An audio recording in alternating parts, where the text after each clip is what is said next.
विचार मंथन में आपका स्वागत है। आज स्वनामधन्य भारत रत्न पूर्व प्रधानमंत्री अजात शत्रु अटल बिहारी वाजपेयी की पुण्य तिथि मनाई जा रही है और इस पुण्य तिथि से कानपुर का एक अद्भुत जुड़ाव है। जुड़ाव इसलिए है कि अटल बिहारी वाजपेयी ने कानपुर में उच्च शिक्षा ग्रहण की। सच बात तो यह है कि राजनीति का पाठ उन्होंने कानपुर में ही पढ़ा। हालांकि पढ़ाई के दौरान काफी सक्रिय रहते थे राजनीति में। अपने हॉस्टल के कमरा नंबर 104 जो डीएवी कॉलेज का था, जहां पर वो शिक्षा ग्रहण करते थे, वहां पर महफिलें लगती थी। राष्ट्र के मुद्दों को लेकर के चिंतन होता था और जब वो बोलते थे तो सुनने वालों की भीड़ लग जाया करती थी। ऐसा लगता था जैसे भाषण हो रहा हो। गंगा के तट पर जाकर के कविताएं किया करते थे और यदि कहा जाए तो कानपुर उनका एक घर था, घर जहां पर लोगों से बड़े प्रेम के साथ मिलते थे। डीएवी कॉलेज में 1945 में आए। एमए राजनीति शास्त्र से करने के लिए एडमिशन ले लिया और पढ़ाई की। और पढ़ाई के समय भी उनमें अद्भुत नेतृत्व क्षमता थी। सब चीज को भली प्रकार समझते थे। उनके सहयोगी बताते हैं, डॉक्टर सुमन कहते हैं कि जब अटल बिहारी वाजपेयी क्लास में पढ़ते थे तो एक बार ऐसा हुआ कि उनके क्लास में बड़ी गंदगी थी। तो जब उन्होंने देखा कि क्लास में बड़ी गंदगी है तो उनको थोड़ा सा गुस्सा आ गया, झिझक गए। और उन्होंने साथियों से कहा, नहीं पढ़ेंगे आज जब तक इस क्लास की सफाई नहीं हो जाएगी। बड़े सफाई पसंद थे अटल जी, चाहे हॉस्टल में हो चाहे कहीं रहते हो, सफाई पर बहुत ध्यान रखते थे। उनका तो एक अद्भुत प्रसंग है जब पिता और पुत्र दोनों एक कमरे में रहते थे, लेकिन उस समय भी अपना ख्याल रखने के साथ साथ पिता का सबसे ज्यादा ख्याल रखते थे। खुद खाना बनाते थे, क्योंकि एमए राजनीति शास्त्र की पढ़ाई पढ़ी। इसके बाद एलएलबी में भी प्रवेश ले लिया। उसी समय उनके पिता कृष्ण बिहारी वाजपेयी भी सरकारी नौकरी से रिटायर हो गए। उन्होंने कहा एलएलबी हम भी पढ़ेंगे और पिता पुत्र दोनों ने डीएवी कॉलेज में आकर के एडमिशन लिया और पढ़ने लगे। और ये भी बड़ी चर्चा है कि एक ही क्लास में पढ़ते थे। अगर हम माने डीएवी कॉलेज के पूर्व प्राचार्य अमित श्रीवास्तव की बात, तो अमित श्रीवास्तव कहते हैं कि पिता पुत्र एक में पढ़ते थे। कभी पिता नहीं आए, कभी पुत्र नहीं आए, तो अटल जी को साहबजादे के नाम से पुकारा जाता था। अटल जी अगर क्लास में नहीं पहुंचे तो तुरंत उनके पिता इसे प्रोफेसर पूछ लिया करते थे, कहाँ हैं आपके साहबजादे। और जब साहबजादे होते थे, वो पिता नहीं होते थे, तो कह दिया जाता था कि कहाँ है पिता। और फिर एक बात और अद्भुत थी। वो बात ये थी कि जब देखा, और कभी कभी अटल जी को ये लगा ये तो बड़ा मुश्किल हो गया, पिता पुत्र के साथ में प्रोफेसर साहब का ये व्यवहार, और छात्र छात्राओं ने जब चुटकियां लेना शुरू की तो उन्होंने अपना सेक्शन ही बदलवा लिया। पिता एक सेक्शन में और पुत्र दूसरे सेक्शन में चले गए। लेकिन जब अटल बिहारी वाजपेयी प्रधानमंत्री बने तो उन्होंने जिक्र किया अपने गुरु का और कहा मेरे गुरु कौन थे? तो उनके गुरु थे आचार्य प्रवर मदन मोहन पांडे। मदन मोहन पांडे डीवीएस कॉलेज के संस्थापक प्राचार्य थे और उनके बारे में कहा जाता था कि पढ़ाने में बेजोड़ थे। 8-8 घंटे का ये पढ़ाते रहे क्लास में और जब पढ़ाते थे तो दूसरे जो है कॉलेजों के स्टूडेंट आकर के वहां बैठते थे और पढ़ते थे और धारा प्रवाह बोलते चले जाते थे, पॉइंट्स बताते थे।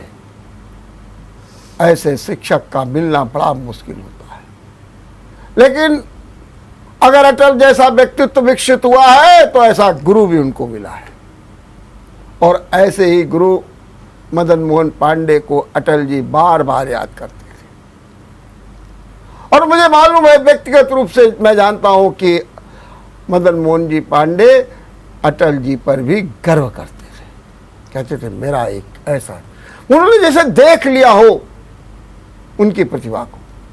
आज ऐसे ही गुरुवर मदन मोहन पांडे की बेटी सुभा दुबे आज हमारे साथ है। और सुभा जी, मैं आपका बहुत बहुत स्वागत करता हूं। धन्यवाद। आपके पिताजी अटल जी के गुरु रहे। सुभा दुबे अपने नगर के जाने माने नेत्र सर्जन डॉक्टर अवध दुबे की धर्म पत्नी भी है।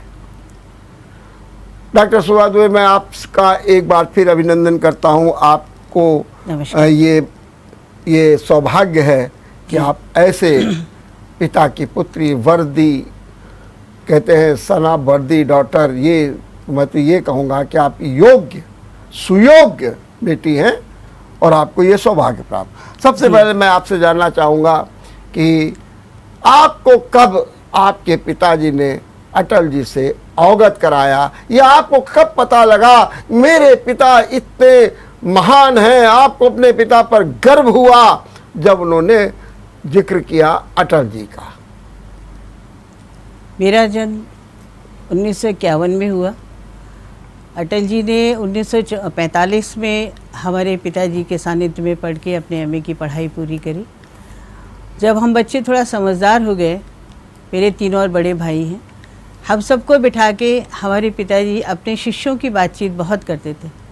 उनको अपने शिष्यों पे बहुत गर्व था, लेकिन उन सब के बीच में वो अटल जी की चर्चा बहुत करते थे और मैं उनके वर्णन को सुन के उनसे बहुत प्रभावित हुई। कहते थे कि वो एक विलक्षण व्यक्तित्व के स्वामी हैं, उनमें अनेक कलाएं हैं, वो एक बहुत अच्छे नेता हैं, बहुत अच्छे कवि हैं, बहुत अच्छे वक्ता हैं। एक गुरु के मुख से अपने शिष्य की इतनी प्रशंसा सुन के मैं भी बड़ी अभिभूत होती थी कि सचमुच बहुत विलक्षण होंगे अटल जी। मैंने फिर उनको कई वर्ष बाद टीवी पे देखा, सुना। मैं व्यक्तिगत रूप से उनसे बहुत प्रभावित थी और हमेशा मैं उनको यही देख के याद करती थी कि हमारे पिताश्री ने उनको कितनी अच्छी तरह से गढ़ा है। हर प्रकार से वो उनकी चिंता करते थे, क्लास में आए कि नहीं आए, पढ़ाई पूरी करी कि नहीं करी। पूछते थे कि मैंने क्लास ली थी, तुम क्लास में नहीं आए, क्या बात थी? तो वो कहते थे गुरुजी समय कम था, कुछ काम कर रहा था। तो वो कहते अच्छा तो ठीक है, तुम घर आओ, मैं तुमको घर पे पढ़ाऊँगा, तुम्हारी पूरी पढ़ाई करूँगा। फिर गुरु और शिष्य का इतना सानिध्य था, पढ़ते रहते थे वो लोग। इसमें ना हमारे पिताजी, उनके गुरु ने कभी घड़ी देखी, ना अटल जी ने कभी घड़ी देखी, और धारा प्रवाह वो लोग पढ़ते थे। बहुत सुंदर सामंजस्य उन लोगों में था। लेकिन कहते थे कि आपके परिवार से एक सदस्य के रूप में हो गए थे अटल जी। तो जब जाते थे कहते थे गुरु माता क्या है, मैं भूखा हूँ, और बड़े स्नेह से उसको प्राप्त भी करते थे। जी जी, तो ये भी कोई ऐसा हुआ। और ये भी कहा जाता था कि आपके पिताजी कुर्सी पर बैठते थे और वो एक चौकी पर लगा करके अटल जी बड़े ध्यान मग्न होकर पढ़ते थे। ऐसा कुछ भी रहा? जी हाँ, जी हाँ। उस चौकी को हमारे पिताजी ने बहुत दिन तक संभाल के रखा कि इसी चौकी पे हमारा प्रियतम सबसे प्रिय शिष्य अटल बिहारी जी बैठते थे और पढ़े। और माँ हमारी बताती हैं कि जब प्रधानमंत्री वो बन गए तब माँ ने हमको बताया कि इतने सरल थे वो कि घर आए और कहें कि गुरु माँ आज आपने क्या भोजन बनाया, मुझे बहुत भूख लगी, मैंने अभी कुछ खाया नहीं। तो माँ कहती थी हाँ बैठो बेटा खिलाते हैं तुम, भोजन करके हाँ फिर गुरुजी आते होंगे फिर हम लोग पढ़ाई शुरू करेंगे। ये हमारी माँ हमको बताती थी।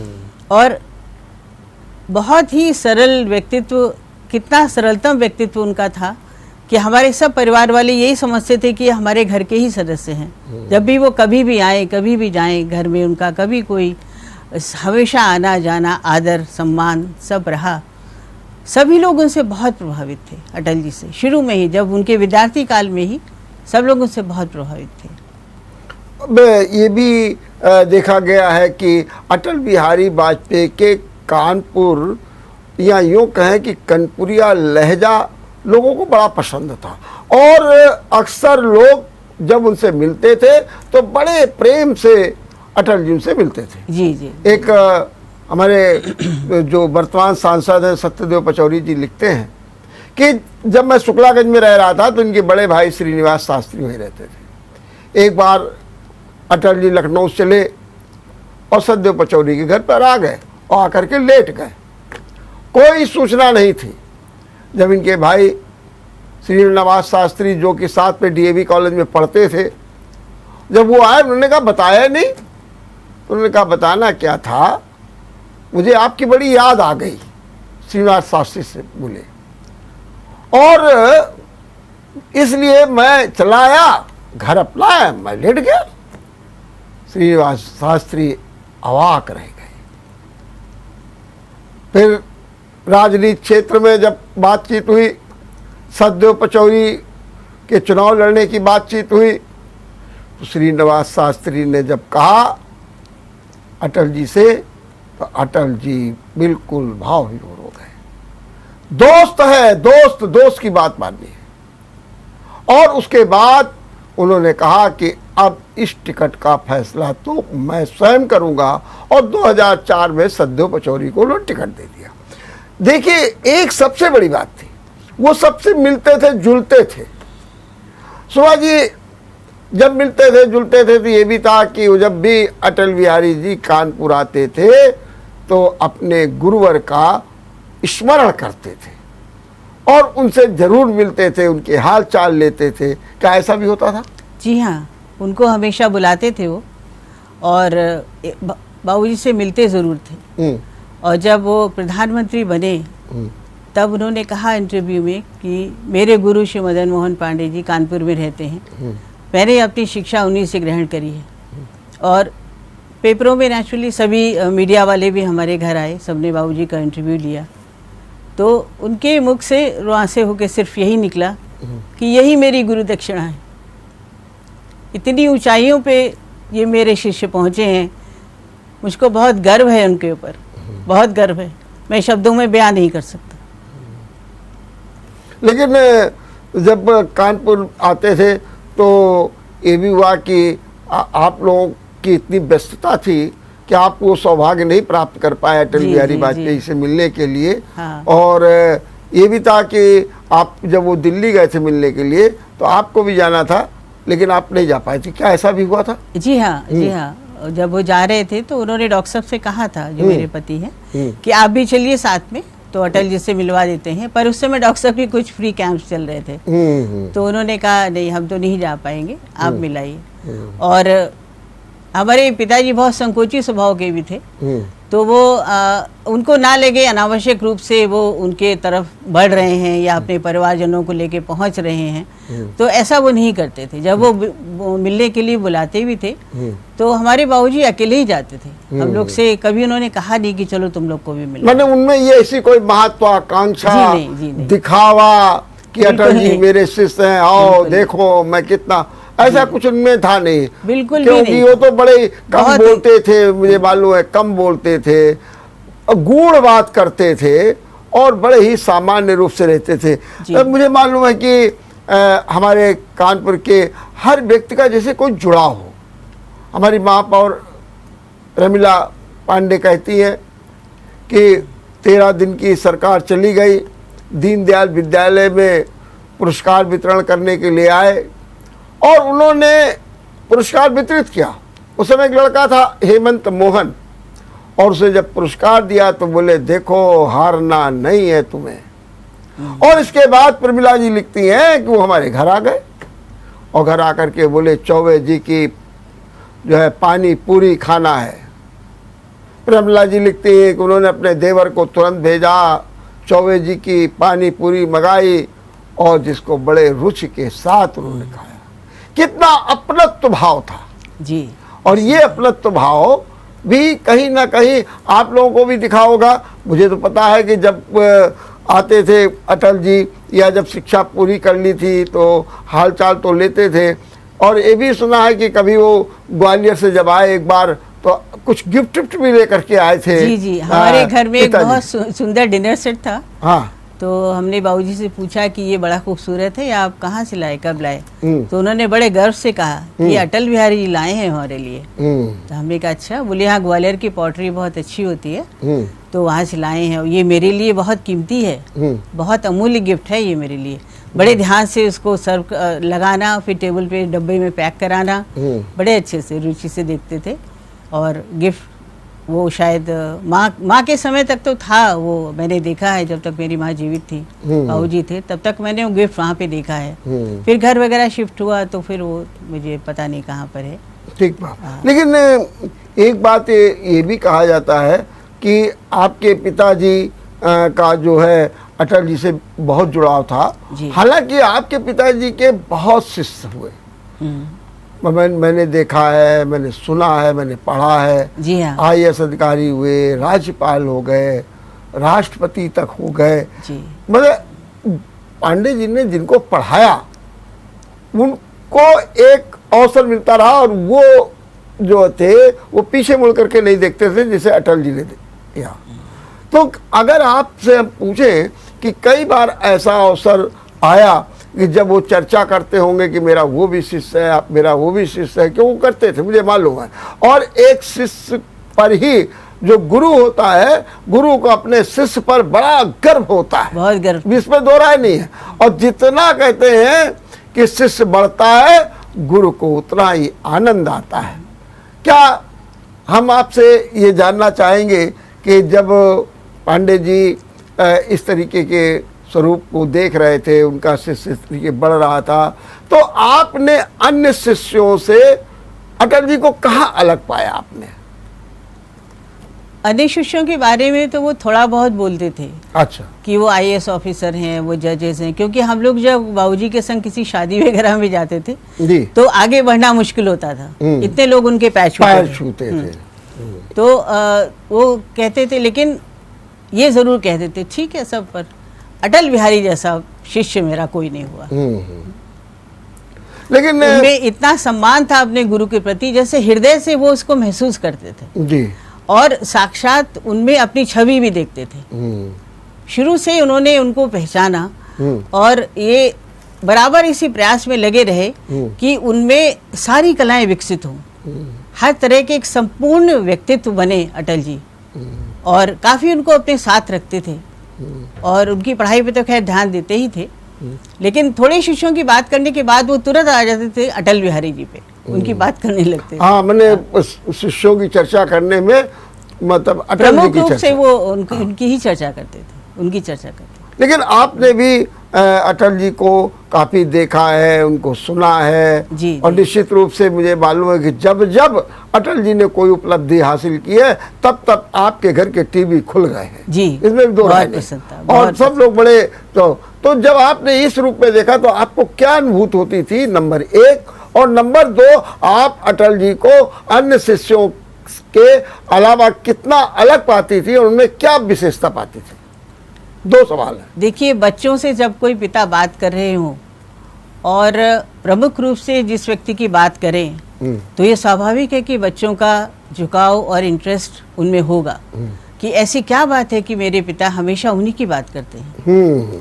तो ये सुनते सुनते अपने पिता से मैं अटल जी को काफ़ी व्यक्तिगत रूप से काफ़ी सराहने लगी और उनकी कविताएं, उनके भाषण और लोकसभा में जो उनका भाषण हुआ था उसको सुन के मैं बहुत रोई जब उनकी सरकार गिरी थी।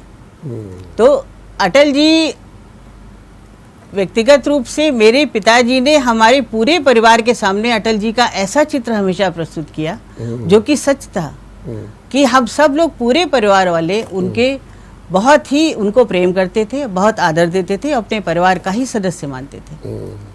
बचपन से हम लोग ने सुना माताजी पिताजी से अटल जी के बारे में, तो ये स्वाभाविक है हम सब बच्चे उनको बहुत पसंद करते हैं, क्योंकि हमारे पिता उनकी बात कर रहे हैं और उनके गुरु उनकी इतनी प्रशंसा कर रहे हैं, तो हमारा झुकाव तो उनकी तरफ होना बहुत स्वाभाविक था। और एक नेता के रूप में, एक वक्ता के रूप में और एक ऐसे शिष्य के रूप में जिसके लिए गुरु गर्व करें बराबर, गुरु दक्षिणा कहें जब वो प्रधानमंत्री बने तो उनके मुख से रुंधे हुए गले से एक ही वाक्य मिला, ये मेरी गुरु दक्षिणा है। मैंने जब प्रधानमंत्री बने तो पांडे जी के मुख से तो ये शब्द निकला कि मेरी गुरु दक्षिणा मिल गई, लेकिन पूरे परिवार ने तो बड़ा जश्न मनाया होगा, बड़ी खुशियां मनाई होंगी। जी जी, हमारी माँ ने उस समय का क्या माहौल रहा होगा? हमारी माँ ने सुंदरकांड का पाठ रखा है। अच्छा। और संतों का भंडारा किया। अच्छा। हाँ, सुंदरकांड का पाठ रखाया और साधुओं को बुला के और लोगों को बुला के भोजन कराया कि हमारे परिवार के अभिन्न सदस्य आज प्रधानमंत्री बने। हम सब लोग गए थे उस सुंदरकांड पाठ में। सुंदरकांड पाठ में, बिल्कुल सही आप कह रहे हैं। तो ये अच्छा, कभी कभी आपके पिताजी ने कभी ये भी कोई जिक्र किया कि ये एक दिन देश के प्रधानमंत्री बनेंगे या एक दिन ये पूरे देश को संभालेंगे या ये ऊंचाइयों तक जाएंगे? कभी कभी बातों में ये भी कहा या केवल ये कहते रहे कि नहीं साहब बड़े होनहार हैं, बड़े राजनीतिक हैं, बहुत कुशल हैं, यही मेरा सबसे बड़ा शिष्य है, ऐसा जिक्र किया? या कभी कभी उन्होंने इस बात की भी संकेत दे दिया कि नहीं नहीं ये प्रधानमंत्री बनेंगे, इनमें प्रधानमंत्री बनने के गुण हैं? वो ये हमेशा कहते थे जी कि ये बहुत ऊंचाई तक जाएंगे। ऊंचाई तक जाएंगे। हाँ, बहुत ऊंचाई तक जाएंगे, क्योंकि उस समय प्रधानमंत्री बनेंगे कंसेप्ट शायद उनके अंदर नहीं आ पाया होगा या उन्होंने नहीं कहा, लेकिन ये हमेशा कहते थे कि इनमें ऐसे गुण हैं कि बहुत ऊंचाई तक जाएंगे और दुनिया इनको सराहेगी। तुम देखना एक दिन कितनी ऊंचाई तक ये जाएंगे। तो जो आपके पिताजी थे, मैं अगर आपसे एक लाइन में पूछूं, वो इनके किस गुण की सबसे ज्यादा प्रशंसा करते थे अटल जी की? कुछ बता। शायद सबसे ज्यादा गुरु के प्रति सम्मान की। गुरु के प्रति, मैंने अटल जी का अपने हाँ, गुरु के प्रति बहुत सम्मान था, इसीलिए गुरु पूरे हृदय से उनको सदा आशीर्वाद देते थे। बिल्कुल आप सही कह रही हैं। और उनके सभी सद्गुणों का विकास, क्योंकि वो गुरु के प्रति पूरी तरह समर्पित थे। ठीक बात है। गुरु जो उनसे कह दें कि ऐसा, तो फिर वैसा ही, फिर वैसा ही होगा। पूरी तरह समर्पित थे, तो गुरु भी उनके प्रति पूरी तरह समर्पित थे। और वो हमेशा ही सदा, हमें तो लगता था कि बातें वो कम करते थे, मन ही मन उनको आशीर्वाद ज्यादा देते थे। बिल्कुल सही बात। और गुरु के श्रीमुख से ही निकलता था कि बहुत ऊंचाई तक पहुंचेंगे, देखना बेटी ये बहुत ऊंचाई तक पहुंचेंगे, दुनिया गर्व करेगी इनके ऊपर। अटल जी में एक खास बात ये भी थी कि वो अपने लोगों की बड़ी चिंता किया करते। हाँ, अगर हम बात माने अपने विधायक सलील बिश्नोई की, तो सलील बिश्नोई एक जगह लिखते हैं कि जब जब मैं अटल बिहारी वाजपेयी से मिलता था, तब वो पूछते थे डीएवी के क्या हाल है, जी जी, हॉस्टल के क्या हाल है, मेरे गुरुजी के क्या हाल है, ये सब पूछते थे, चिंता करते थे। और सलील जी बता भी देते थे तो उनको बड़ा खुश होते थे और उनको बड़ी प्रसन्नता होती थी कि आज हमारा डीएवी कॉलेज किस तरीके से आगे बढ़ रहा है, तेजी के साथ गौरव हासिल कर रहा है। ये बात भी बहुत तेजी के साथ सलील बिश्नोई अपने संस्मरण में लिखते हैं और सभी लोग लिखते हैं जी। और ये भी बात है जितने भी उनके साथ में मैं किनका नाम लूँ कि बड़े सहज रूप में, कहीं किसी भी प्रकार का कोई दबाव कोई नहीं कि हम इतने बड़े नेता हैं, कहाँ रहेंगे, कैसे रहेंगे, सारी व्यवस्थाएं अपने अनुकूल स्वतः बना लेते थे। और भारतीय जनता पार्टी के कार्यक्रमों में जब आते थे तो एक तरीके से बौद्धिक सा देते थे।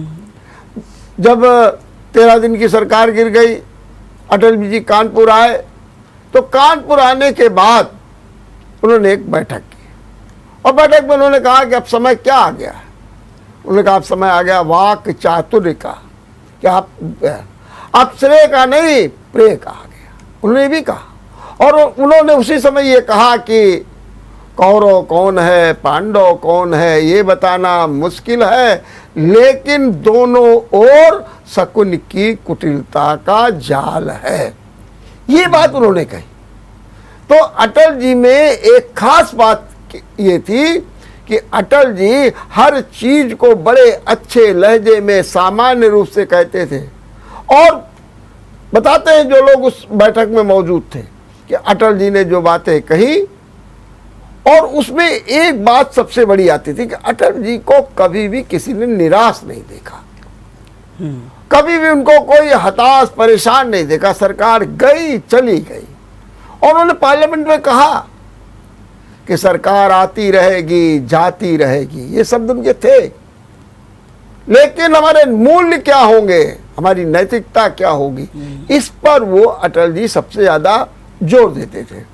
तो आपने बताया कि अटल जी में ये जो है गुण थे और उनकी चर्चा उनके गुरुदेव, ये भी मुझे पता लगा है कि जब अटल बिहारी प्रधानमंत्री हो गए तो उन्होंने अपने गुरुदेव को फोन ऑन करके कहा कि आइए ज़रा देख लीजिए, और बहुत कुछ उन्होंने ये भी कहा कि आपका शिष्य कैसा है, जरा ठाठ बाट भी देख लिया। मैंने पीएमओ में रहने लगे थे प्रधानमंत्री से।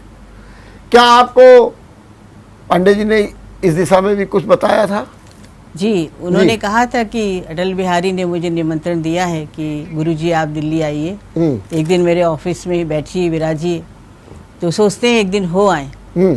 तो हमने कहा अच्छी बात है। बोले हम डॉक्टर अवध से भी कह रहे हैं वो भी चलें, लेकिन उनको समय नहीं है। तो कोई बात नहीं, मैं चला जाता हूँ। तो गए थे, तो वहाँ का बड़ा अच्छा संस्मरण उन्होंने सुनाया कि मुझे प्रतीक्षा करनी पड़ी, तो काफ़ी देर हो गई। तो मैंने कहा सचिव से कि भाई आप ये स्लिप दे दीजिए प्रधानमंत्री जी को, अगर वो कहते हैं कि हाँ इनसे हमें मिलना है तो मैं मिल लूँगा, नहीं मैं वापस चला जाऊँगा। तो जैसे ही उन्होंने स्लिप भेजी तो अटल बिहारी जी भागते हुए आए और क्षमा मांगी गुरुदेव से कि आपको इतनी देर प्रतीक्षा करनी पड़ी। तो उनको प्रणाम किया, दंडवत किया, फिर अपने साथ ऑफिस में ले गए। और हाँ, एक बात मुझे याद आई, उन्होंने कहा अपनी कुर्सी पे कहा कि आप बैठिए। तो उन्होंने कहा नहीं नहीं नहीं नहीं, ये तो तुम्हारी कुर्सी है, हम इस पे नहीं बैठ सकते। बोले नहीं गुरुजी आप बैठिए। तो बाबूजी ने कहा मैं तो नहीं बैठा उस कुर्सी पे, लेकिन इतना गुरु के प्रति सम्मान जो मिला उसको देख के मैं अभिभूत हो गया। खैर मैंने चाय पी उनके साथ, उनको आशीर्वाद दिया, मुझे काम तो कोई था नहीं। फिर मैं वहाँ से निकल आया। चलिए हम यहाँ एक छोटा सा ब्रेक लेंगे और अपनी अटल जी की यादों को इसी तरीके से ताज़ा करते रहेंगे। ब्रेक के बाद आपका एक बार फिर स्वागत है। हम चर्चा कर रहे हैं अटल जी की यादों की। अभी सुबह दुबे जी कह रही थी कि प्रधानमंत्री से मिलने गए और किस तरीके से सम्मान किया अटल जी ने अपने गुरुवर का, यहाँ तक कि अपनी कुर्सी दे दी कि बैठिए इसमें। कौन व्यक्ति होगा? सच्चा गुरु वही होता है जिसे इस तरीके का सुख मिलता है, सुख मिलता है। पांडे जी को सच्चा सुख मिला, सच्चा सुख मिला।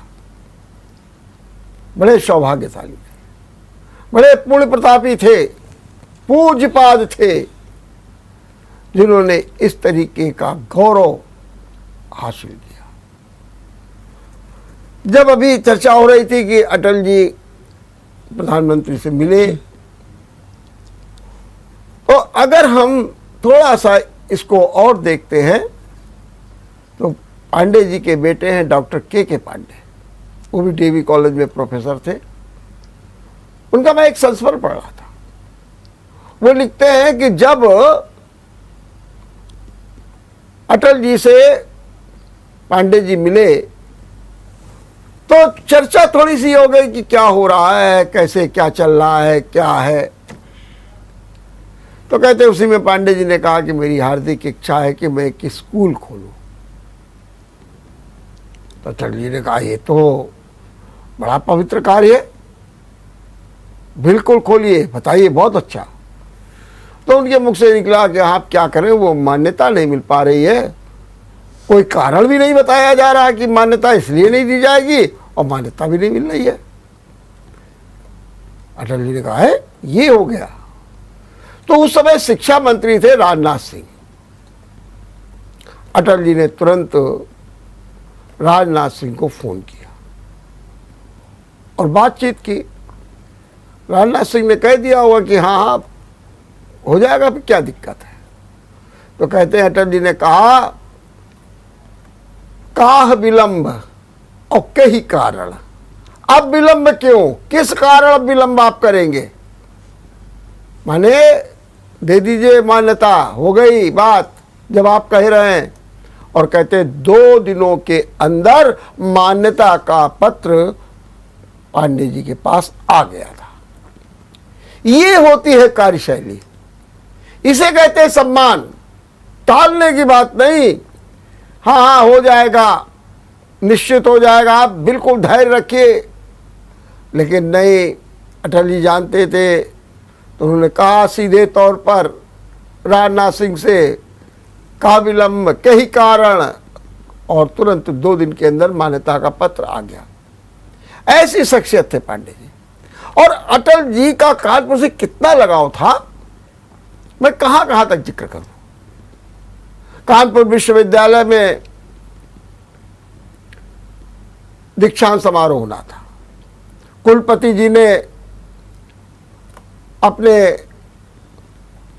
प्रमुख शिक्षाविद, एक लंबे समय तक विधान परिषद के सदस्य रहे यश शेष जगेंद्र स्वरूप से कहा कि मैं चाहता हूं कि अटल जी आए, और मैं कई प्रयास कर चुका हूं, अटल जी आते नहीं। उन्होंने कहा, और मैं चाहता हूं, क्योंकि अटल जी यहाँ के छात्र हैं। हालांकि जब अटल जी यहाँ पढ़ाई करते थे उस समय कानपुर के विद्यालयों का एफिलिएशन आगरा विश्वविद्यालय से था, और राजनीति की पढ़ाई तो उन्होंने पूरी की, लेकिन एलएलबी की पढ़ाई वो पूरी नहीं कर पाए, क्योंकि वो राजनीति, पिताजी ने जरूर पूरी कर ली। पिताजी पूरी तरीके से एलएलबी पढ़ करके निकले, लेकिन उन्होंने जो है 48 और 49 में ही केवल शिक्षा ग्रहण की और राजनीति में जाकर के सक्रिय हो गए, क्योंकि जनसंघ ने उनको बुला लिया। आरएसएस में बड़े सक्रिय थे। 1947 में जब देश आजाद हुआ, अटल जी लिखते हैं कि हमने बड़े पूरे जश्न के साथ छात्रावास और कॉलेज में स्वतंत्रता दिवस मनाया, बड़े जश्न के साथ। और अटल जी कहते हैं कि उस समय उन्होंने कविता सुनाई, आजादी अभी अधूरी है, और इस कविता पर उस समय के प्राचार्य लाला दीवान चंद ने उन्हें 10 रुपए का पुरस्कार दिया था कि हाँ ये भावना होती। अटल जी का ये अद्भुत चरित्र था। तो जब जगेंद्र स्वरूप से कहा, तो जगेंद्र स्वरूप ने एक पत्र लिखा अटल जी को, और अपने परिवार का जिक्र करते हुए, अपने संस्थान का और अपने विद्यालय में आपके छात्र होने का, मतलब अटल जी के जिक्र करते एक पत्र लिखा। तो पत्र के जवाब में अटल जी ने क्या कहा, वो पत्र आज भी सुरक्षित। उन्होंने लिखा कि कानपुर विश्वविद्यालय के कार्यक्रम का आमंत्रण स्वीकार न करना ये मेरे लिए धृष्टता होगी, धृष्टता। ऐसा अद्भुत लगाव था अटल जी का। और उस लगाव के साथ अटल जी कानपुर को अपनाते थे।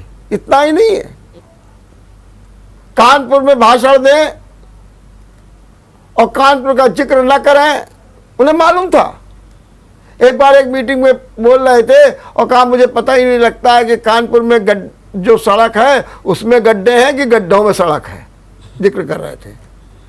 और झाड़े राव कलेक्टरगंज तो कई बार जिक्र कर चुके थे, क्योंकि उन्हें यहाँ के एक एक बिंदु के बारे में जानकारी थी अटल बिहारी वाजपेयी को, इसीलिए उसका जिक्र भी करते थे। और यही कारण है कि उन्होंने जो दिशा राजनीति शास्त्र को दी, वो दिशा तेजी के साथ आगे बढ़ती रही और ये भी कहा जा रहा है अटल जी से स्वीकार करते थे कि मैंने जो शिक्षा प्राप्त की है उसमें मैं अब पीछे मुड़ करके नहीं देखूंगा।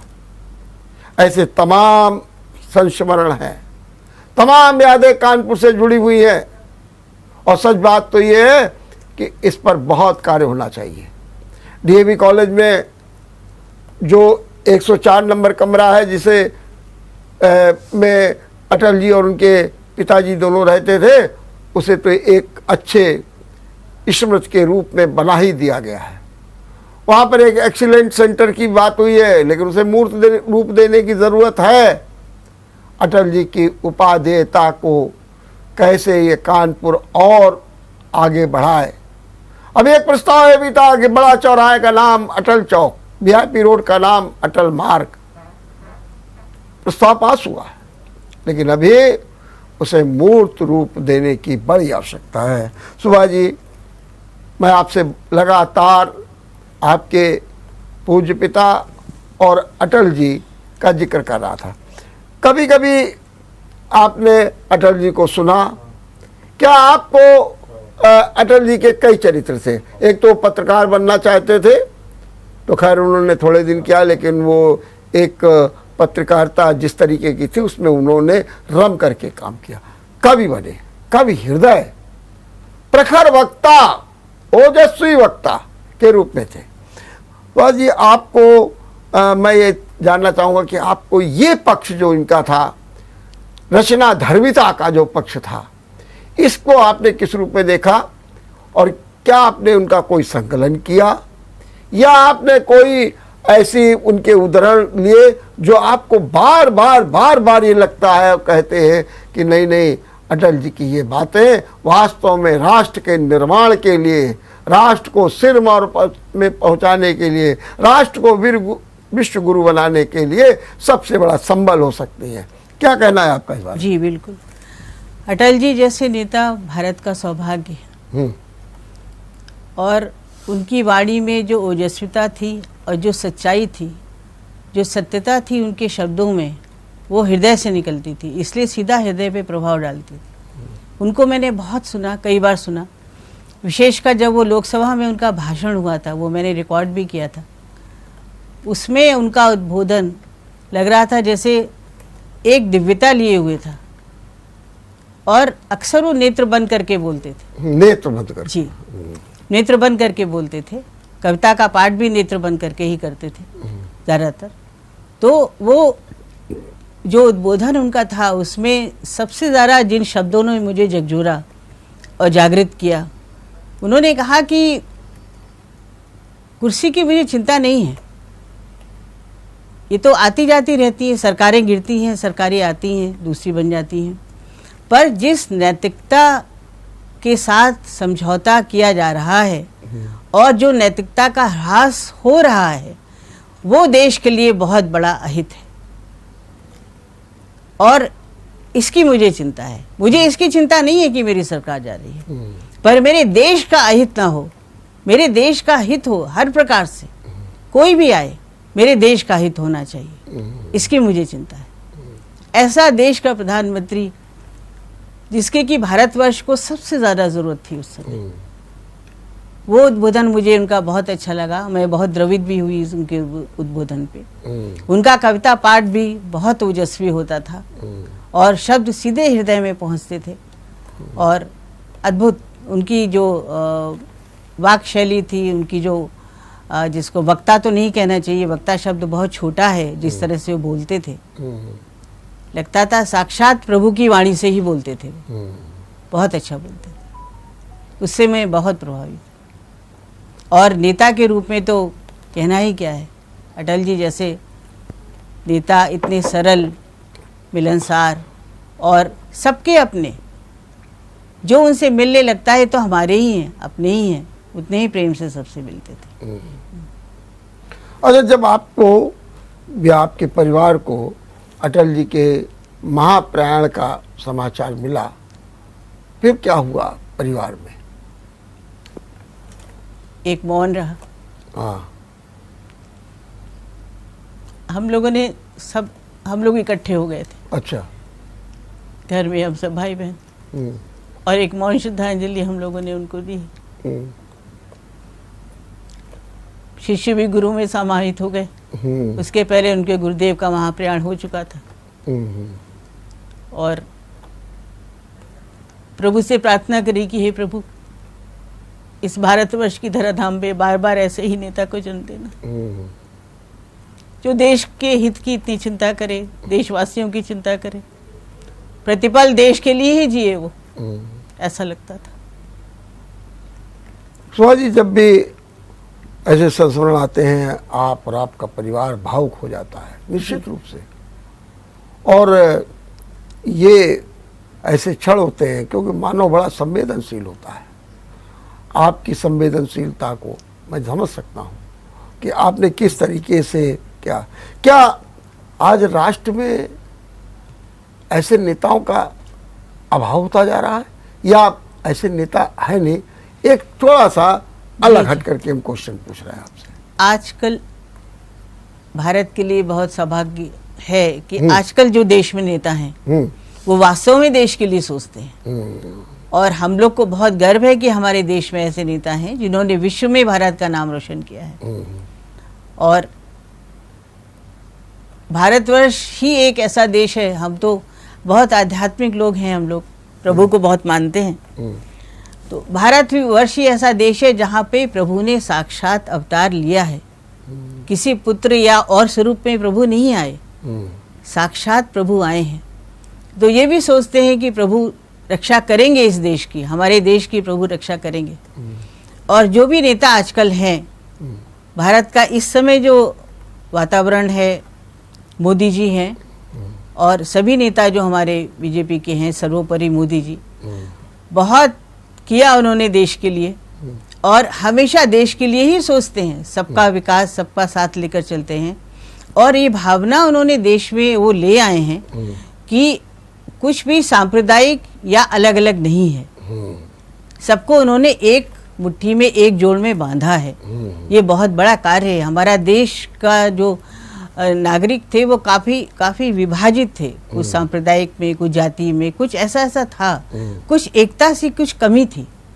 लेकिन अब हम सब लोग मिलके ये महसूस करते हैं कि नहीं, हम सब एक हैं, हम सब भारतवासी हैं, हम सब एक ही देश के नागरिक हैं। ये जो भाव आया है नागरिकों में, ये सराहनीय है। और ये हमारे देश के नेताओं की ही देन है, उनकी सोच की देन है, उनकी कार्यप्रणाली की देन है कि सबको साथ लेके उन्होंने ऐसा एक वातावरण पैदा किया है कि देश का नागरिक सुरक्षित है, सुनिश्चित है और गर्व है उसको अपने देश पे। अच्छा, मैं ये एक किसी की तुलना तो नहीं कर रहे हैं, लेकिन अटल जी के प्रति इतना जनप्रियता, लोकप्रियता या अपनत्व का भाव इतना ज़्यादा क्यों दिखता है? क्योंकि एक तरह से आप कहना चाहिए कि वो पब्लिक के पर्सन थे। हाँ, पब्लिक के पर्सन, वो पब्लिक के पर्सन थे। जैसा आपने प्रसंग संस्मरण सुनाए कि किसी उनके घर चले गए, बैठे, आराम किया, तो ये शायद और कोई नेता ना कर सके। बिल्कुल सही बात। वो दिल से जुड़े थे, सबसे हृदय से जुड़े थे। और हृदय की भाषा हृदय जानता है, हृदय ही जानता है, उसमें शब्दों की आवश्यकता नहीं रहती। वो हृदय से महसूस हो जाता है कि वो सामने बैठा हुआ व्यक्ति हृदय से हमसे जुड़ा है और कितना प्रेम है उसको। और हम लोग ने तो बचपन से अटल जी के बारे में इतना सुना और अपने माता पिता से सुना, तो ये स्वाभाविक है, जैसा मैंने कहा था कि बच्चे अपने माता पिता से जिनका गुणगान सुनते हैं उनके प्रति उनका झुकाव बढ़ता है और उनको वो उतना ही आदर और सम्मान देने लगते हैं। अटल जी का व्यक्तित्व महान था, इसमें भी दो राय नहीं जी, और उस पर चर्चा भी नहीं होनी चाहिए। अटल जी अपने गुरुत्तरदायित्व के प्रति कितना सजग रहते थे, इसमें किसी छिपा नहीं है। अटल जी के सामने सिर्फ राष्ट्र रहता था, राष्ट्र जी। और उन्होंने एक बार कहा था कि आप आगे बढ़िए, हम आपका पूर्ण सहयोग करेंगे। माने ये नहीं कि विपक्ष है तो विपक्ष को इस तरीके से बोलना, ना ना, आप बढ़िए आगे, हम आपका सहयोग करेंगे, पूरी ईमानदारी के साथ करें। ये कौन कह सकता? तो अटल जी की महानता और उससे जुड़े हुए समावेशी स्वरूप, उसकी समग्रता अपने आप में पूरी तरीके से अद्भुत है। जी। अगर मैं सुभा जी आपसे एक सवाल पूछूं जी। कि अटल जी के किस संदेश को या किस उनके विचारों को या उनकी प्रेरणा को जनमानस तक पहुंचाया जाए, ताकि जो एक बात हो रही है कि हमको विकसित भारत बनाना है, हमको 100% गुलामी से मुक्त होना है, हमको एकता और एकजुटता का पाठ पढ़ाना है, हमको किसी भी तरीके से अपनी विरासत पर गर्व करना है और अपने नागरिकों के कर्तव्य पर भी ध्यान देना। अगर ये सब बातों को हम एक बार जिक्र करें कि हमारे मोदी जी ने कहा है कि 2047 तक, तो वो कौन सा बिंदु आप अटल जी में पाती हैं जिसको अगर हम अपने जीवन में उतारें, इस देश की 33 करोड़ जनता अपने दिल में उतारे, इस कानपुर की जनता अपने दिल में उतारे, तो निश्चित रूप से हम अपने लक्ष्य को प्राप्त कर सकते। ऐसा कोई बिंदु आप चर्चा बता सकते? राष्ट्र के प्रति प्रेम, राष्ट्र के प्रति प्रेम, बहुत अच्छी बात कही। अपनी धरती से लगाओ, अपनी धरती से जुड़ाओ, अपनी माटी से जुड़ाओ, राष्ट्र के प्रति प्रेम, राष्ट्र के प्रति प्रेम, बहुत सुंदर आपने बात कही। सुभा जी, मैं आपको एक बात फिर कहना चाहूँगा कि अगर आप कोई बात कहना चाहती हैं कानपुर के लोगों से अटल जी के बारे में, या कोई आपकी अपेक्षा है, तो आपको हम एक मौका और दे रहे हैं, आप कह सकती हैं। जी। अटल जी के व्यक्तित्व को हम अपने हृदय में सदा जीवित रखें और उनकी भावनाओं को याद करते रहें, और जैसा वो राष्ट्र चाहते थे, छोटे स्वरूप में ही सही, हम उसको करने का प्रयास करें, सब लोग मिलके। चलिए, बहुत बहुत धन्यवाद सुभा जी, बहुत बहुत धन्यवाद। आपने अटल जी की न केवल यादों को ताज़ा कर दिया है, बल्कि उसमें एक ऊर्जा का संचार कर दिया है। आपने उसकी चेतनता को बढ़ा दिया है, आपने उसकी जो रचना धर्मिता थी उसको एक नई दिशा दे दी है, स्फूर्ति दे दी है। और आज जरूरत है, क्या कारण हम बार बार अटल जी को याद करते हैं? जी। क्या कारण हम अटल जी के व्यक्तित्व और उनके कृतित्व को लेकर के ये कहते हैं कि राष्ट्र को उसकी जरूरत है, और इस ज़रूरत को पूरा करने में हमारी सरकार लगी हुई है। सरकार ने वो सपना देख रखा है, यही तो है सबका साथ, सबका विकास, सबका विश्वास, सबका प्रयास। ये क्या है? यही है अटल जी की भावभूमि। देखते रहिए विचार मंथन। नमस्कार। अगर आपको हमारा वीडियो पसंद आया हो तो हमें लाइक करें, सब्सक्राइब करें और ज्यादा से ज्यादा शेयर करें, और हाँ, बेल आइकॉन दबाना ना भूलें ताकि हर खबर का अपडेट आप तक पहुंचे तुरंत। आप हमें इंस्टा, ट्विटर और फेसबुक पर भी फॉलो कर सकते हैं। हमारी आईडी है @JMT News।